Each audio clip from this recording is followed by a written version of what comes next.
¿Y pueden ver Sí, la señor. pantalla? Sí, señor. Listo, entonces apaguen los micrófonos y vamos a empezar, ¿listo? Bueno, entonces, chicos, en la clase pasada nosotros miramos cómo analizar mecanismos, cómo analizar la velocidad de mecanismos. Y les había dicho que el interés es finalmente pues determinar las fuerzas que se desarrollan en las partes de un mecanismo, pero para eso pues hay que analizar la velocidad y la aceleración. ¿Listo? Así como también pues nos interesa conocer, por ejemplo, la potencia que se necesita para mover una máquina, o qué motores o qué actuadores se necesitan para poder mover o accionar un mecanismo. ¿Listo? Bueno, entonces vamos a ver cómo se analiza la aceleración. Bueno, entonces a este resultado lo observamos en la clase pasada. Habíamos dicho que, por ejemplo, la velocidad de un punto, cuando está rotando sobre un punto fijo, la podíamos encontrar vectorialmente como el producto cruz de omega, que es el vector velocidad angular, por el vector de posición. ¿Listo? Bueno, entonces ustedes saben que pues la aceleración es la derivada de la velocidad, es decir, la derivada del vector velocidad en este caso, y pues si reemplazamos la expresión que les acaba de mostrar hace un rato, pues sería esta derivada. Entonces, para resolver esa derivada, pues hay que hacer un producto, la derivada de un producto, la derivada del primero por el segundo, más el primero por la derivada del segundo. ¿Listo?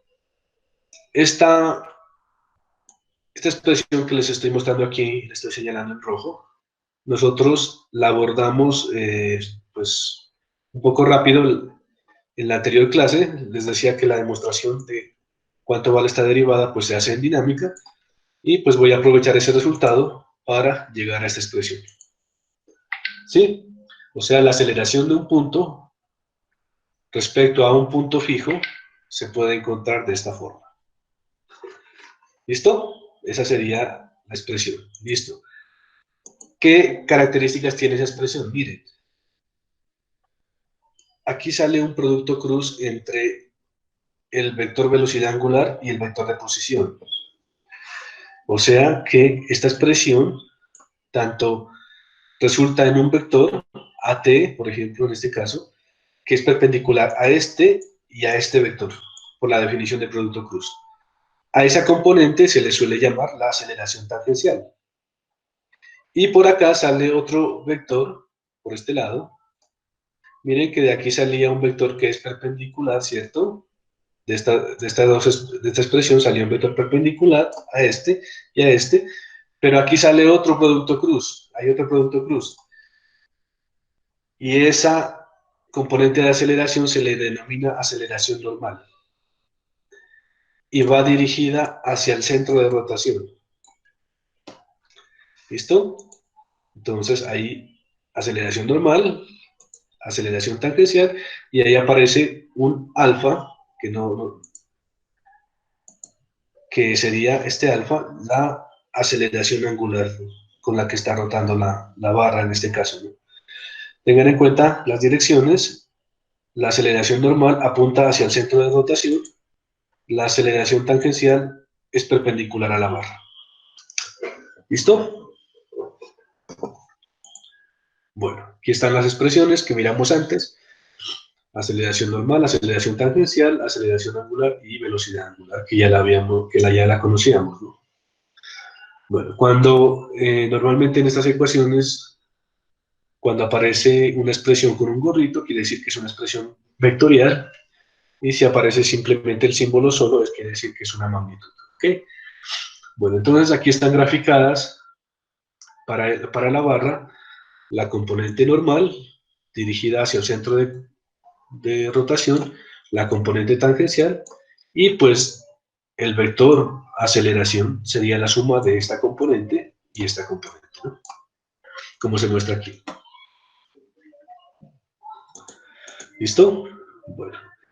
Desde el punto de vista de la magnitud, pues si lo hacemos sin usar vectores, la magnitud simplemente, pues la aceleración tangencial simplemente es el producto de alfa por L. O sea, la longitud de la barra por la aceleración angular de la barra. Y la aceleración normal, pues simplemente es omega cuadrado, velocidad angular al cuadrado, por la longitud de la barra. Tal y como se parece un poco a lo que mirábamos anteriormente, por ejemplo, en el caso de la velocidad, decíamos la velocidad es el producto de W por L. ¿Listo? Bueno. Profe, Ajá. disculpe, o sea que es equivalente a utilizar las fórmulas de movimiento circular uniformemente acelerado, ¿cierto? Pero vectoriales. Sí, de hecho aquí estamos usando las fórmulas escalares que se presentan en física en movimiento circular, ¿cierto? Sí, profe. Solo que pues una definición más general de velocidad y de aceleración pues es una definición vectorial. Pero entonces estamos, tal y como lo hicimos en la clase pasada, vamos a manejar las dos aproximaciones. Les voy a mostrar las ventajas de hacerlo vectorialmente y las ventajas de hacerlo escalarmente. ¿Listo? Ok, profe. Bueno, sigamos entonces. Bueno, aquí están las magnitudes. ¿Qué pasa si el punto ya no es fijo? Tal y como lo hicimos en el caso de velocidad, pues puede ser que ese punto se esté moviendo o se esté acelerando, como en este caso. Entonces, pues ya empieza aquí a aparecer el concepto de lo que es aceleración relativa. Entonces, la aceleración de P sería igual a la aceleración de O más la aceleración relativa de P con respecto a O. Y esa aceleración relativa de P con respecto a O, pues miren, aquí está. Es muy parecida, o sea que esta componente de aceleración es muy parecida a la que nosotros dedujimos cuando el punto O era un punto fijo, ¿no? ¿Sí? O sea que quiere decir que esa aceleración relativa pues tiene una componente tangencial y una componente normal. ¿Listo? Y tengan en cuenta bien esta ecuación de aquí, porque nos va a ayudar al final cuando resolvamos el problema de este problema de aceleración, pero usando métodos gráficos. ¿Listo? Bueno. Desde el punto de vista de las magnitudes, pues esa aceleración relativa también tiene una componente tangencial, que sería la velocidad angular por la longitud del eslabón, y una componente normal, que es la velocidad angular al cuadrado por la longitud del eslabón. ¿Listo? Bueno. Aquí tenemos un ejemplo. Es más, tenemos el mismo ejemplo que desarrollamos en la clase de velocidad. Pues lo hice convenientemente así porque nosotros para ese caso ya habíamos resuelto el problema de velocidad. La diferencia es que ahora este eslabón tiene una aceleración angular de menos 5 radianes por segundo cuadrado. Es decir, que es una aceleración angular horaria, ¿no? En el sentido horario. Y nos piden hallar la aceleración de este eslabón de acá. ¿Listo? Entonces, pues vamos a aplicar las ecuaciones. Yo aquí hice ya como un poco, digamos, ya no estoy presentando los pasos como tan detalladamente como lo hice cuando hicimos el análisis de velocidad, porque pues ya tenemos algo de experiencia en este caso. Aquí están los datos, son los mismos que les había presentado en el caso de análisis de velocidad, ¿cierto? Las longitudes de los eslabones. Estas velocidades angulares, si ustedes se acuerdan, fueron las que obtuvimos cuando hicimos el análisis de velocidad. ¿Listo? Bueno, entonces, vamos a empezar. Aquí tenemos la aceleración de B. Lo primero que vamos a encontrar es la aceleración de B, es decir, la aceleración que sí podemos calcular porque tenemos todas las variables que se necesitan, ¿no? Entonces tenemos alfa, tenemos este vector, tenemos omega y también tenemos el vector. ¿Listo? Bueno, entonces, aquí pues he reemplazado alfa, recuerden que en este caso es 5 radianes por segundo cuadrado, pero es en sentido horario, por esa razón aquí aparece con menos k, ¿cierto? Este era el vector de posición que ya lo habíamos calculado, ¿cierto? Que era, pues les recuerdo aquí, era la longitud de esta barra por el coseno de 45 negativo en i, y la longitud de esta barra por el seno de 45 en j, ¿no? Eso es esto que aparece aquí. El vector velocidad angular es de 10, como es en sentido antihorario, es positivo, 10 en k, que aparece este producto cruz, es un doble producto cruz, y noten lo siguiente, que es un resultado que lo vamos a usar de aquí en adelante. Hacer este triple producto cruz es equivalente a elevar este valor al cuadrado y multiplicarlo por el vector. Bueno, aquí me faltó un menos, ojo aquí faltó un menos. ¿Listo? Bueno. Aquí ya hice este producto cruz, menos k cruz menos i, eso da j, menos k cruz j da i. 5 por 10.5 da 52.5. Lo mismo acá.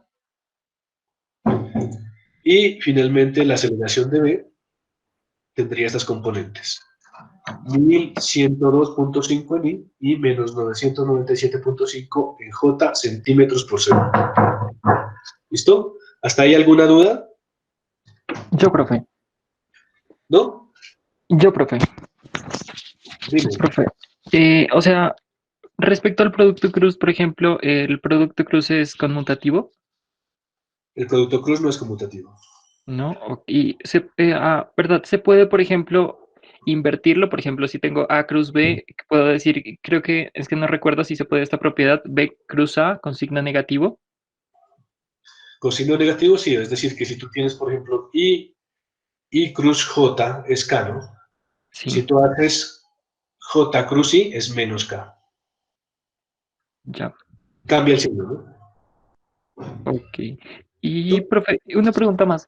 De pronto, ahí lo que hizo no fue factorizar el signo también, Ah, perdón, sí, ¿no? A ver. porque K cruz I, pues daría, Ah, sí, daría, perdón. A ver. sí, está ¿Aquí factorizado, profe. en esta parte? Menos 10. No, yo creo que aquí me faltó un menos, ¿no? No, aquí me faltó un menos que faltaba aquí, pero yo lo hice después. Creo que lo que pasa es que agregué la foto que no era porque esto después lo corregí. Pero este vector aquí bajaba acá normalmente. Es más, pongámosle aquí el menos para que no haya ningún problema.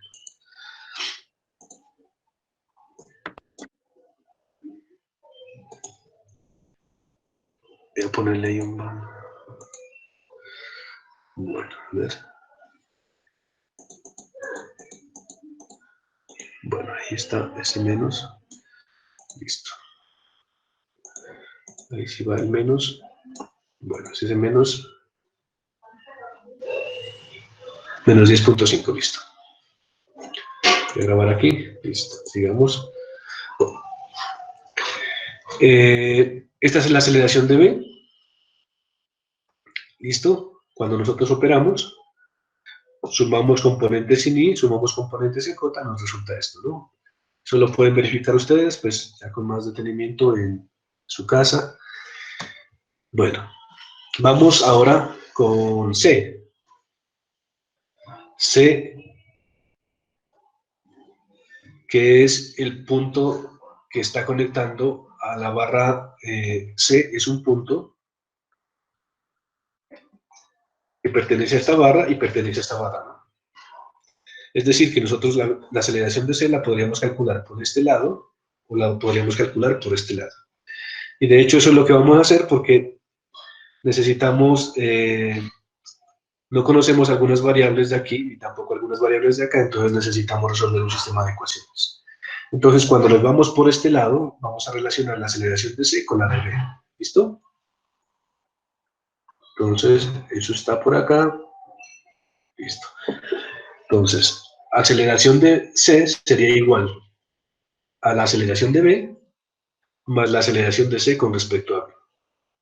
Y recuerden, pues, que esta aceleración tiene una componente tangencial y una componente normal.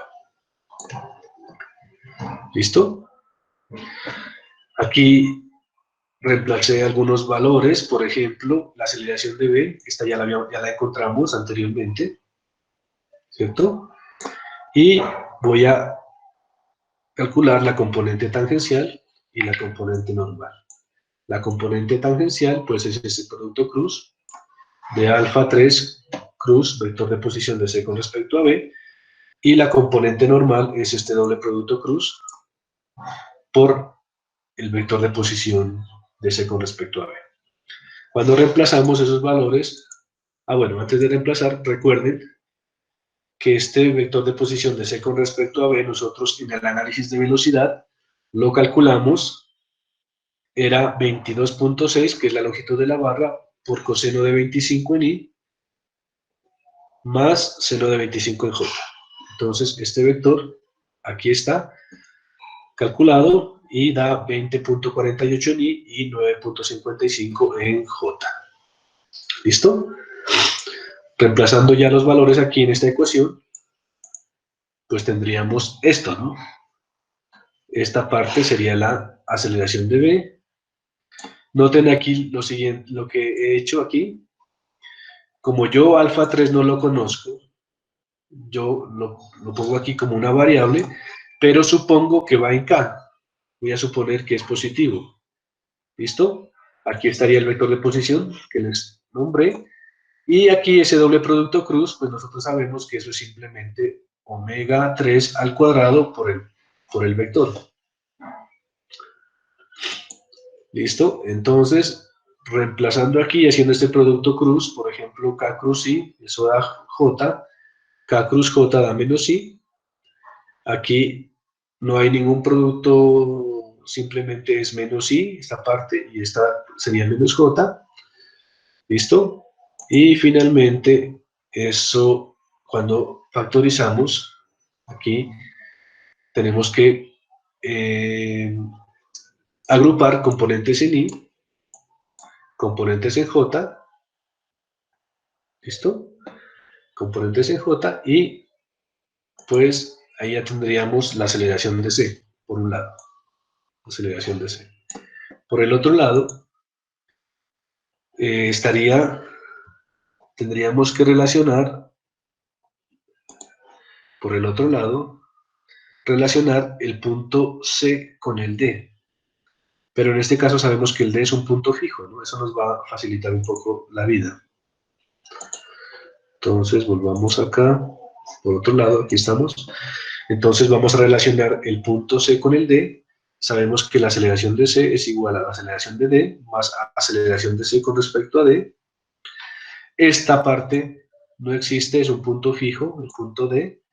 Entonces, simplemente nos queda aceleración de C con respecto a D, que tiene una componente tangencial y una componente normal. Cuando reemplazamos estos vectores, alfa 4 tampoco lo conozco, nosotros suponemos que es positivo, en este caso. Este vector de C con respecto a D, para este caso particular es 20J. Este omega 4 ya lo conocíamos, lo hicimos en el análisis de velocidad, es este. Y pues aquí está el vector. ¿Listo? O sea que tenemos la aceleración de C, la calculamos por dos lados.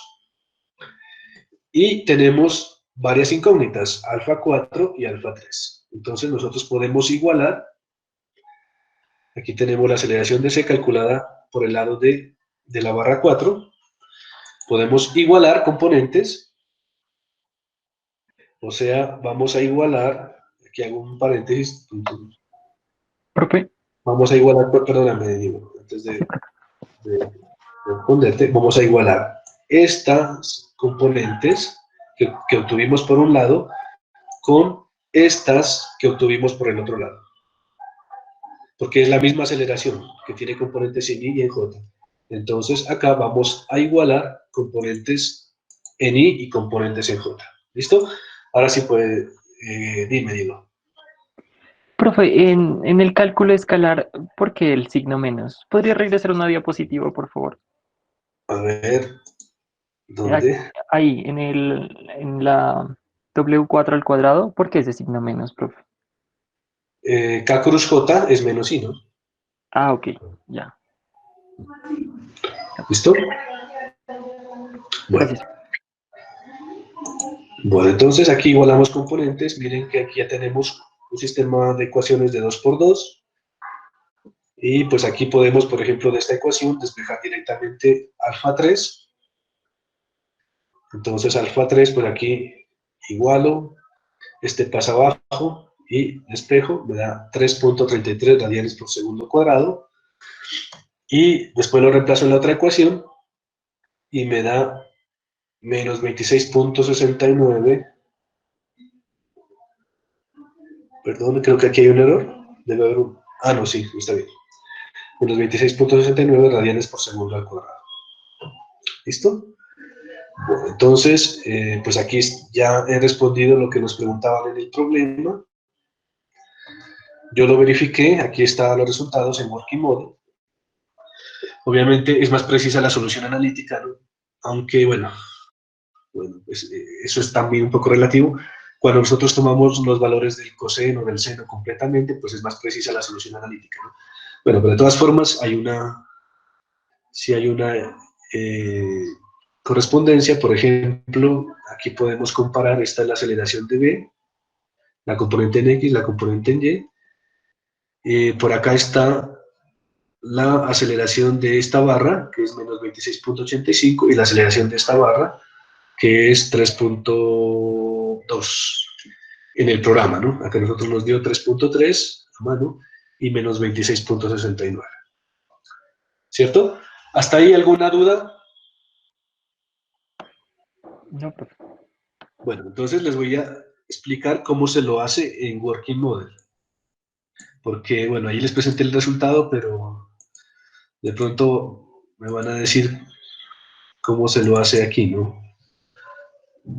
Que esencialmente es, ustedes ya saben cómo hacer las mediciones, por ejemplo, pero sí hay unos detallitos. Bueno, este es el mecanismo que ya lo habíamos modelado nosotros. La diferencia es que ahora tenemos que incluirle velocidad y aceleración. Entonces, aquí en el motor yo incluyo la aceleración. ¿Sí? Aceleración, en este caso, menos 5 radianes por segundo al cuadrado.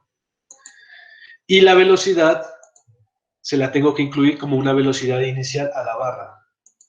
Es decir, que aquí le doy doble clic a la barra y aquí donde aparece B sub phi, aquí incluyo la velocidad. ¿Sí está claro?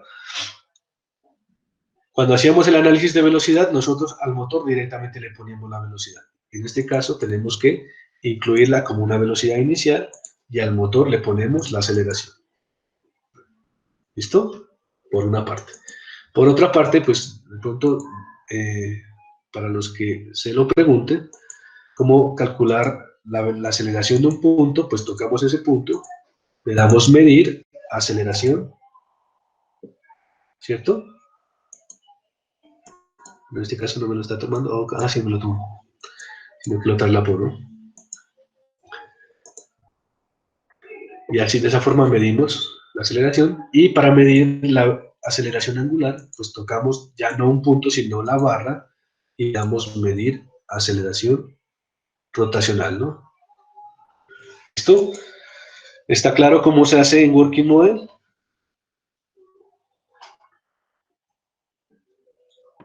Profe, una pregunta. Ajá, O sea que las dos componentes que dan ahí son la tangencial y la normal, ¿cierto? En la ajá. aceleración. Ah, ok. No, eso era, profe. O sea, lo que les presenta Working Model ya es la aceleración total, ¿no?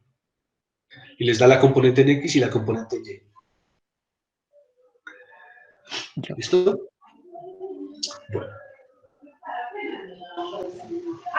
Bueno, entonces, sigamos, ¿no?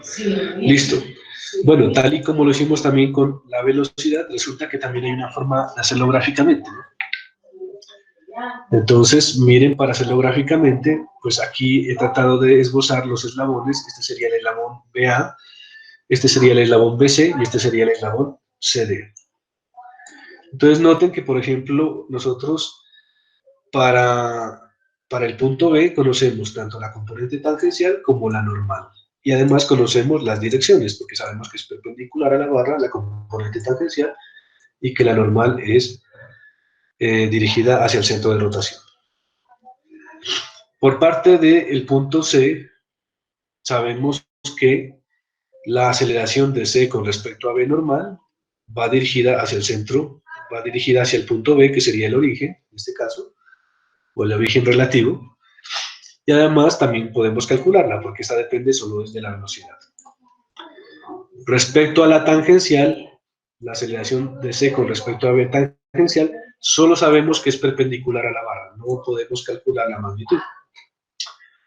Por parte de la barra 4, pues nosotros sabemos que la aceleración de C con respecto a D normal va dirigida hacia el centro de rotación, en este caso el punto D, y que la componente tangencial es perpendicular a la barra, ¿cierto? Bueno, entonces vamos a ver cómo se puede plantear esa ecuación. Aquí tenemos la ecuación vectorial, por ejemplo, que relaciona la aceleración de C con la de B. ¿Listo? Y de esa ecuación, por una parte, también la podemos igualar con la ecuación que me relacionaba C con D, ¿no? O sea, esto es por parte de la barra 3, esto es por parte de la barra 4. Bueno, y entonces miren que aquí he hecho unos simbolitos, un chulito, porque de cada una de estas variables conocemos, se puede conocer magnitud y dirección. Por ejemplo, de B conozco dirección y magnitud. De esta componente solo conozco la dirección, no conozco la magnitud. De esta componente conozco magnitud y dirección. De esta de aquí conozco dirección, pero no conozco la magnitud. Y de esta conozco magnitud y dirección. Entonces, si organizamos esto, reorganizamos, entonces esta que la conocemos completamente, la pasamos al otro lado, pues nos va a quedar así, ¿no? Esta ecuación. Y ya la podemos resolver vectorialmente.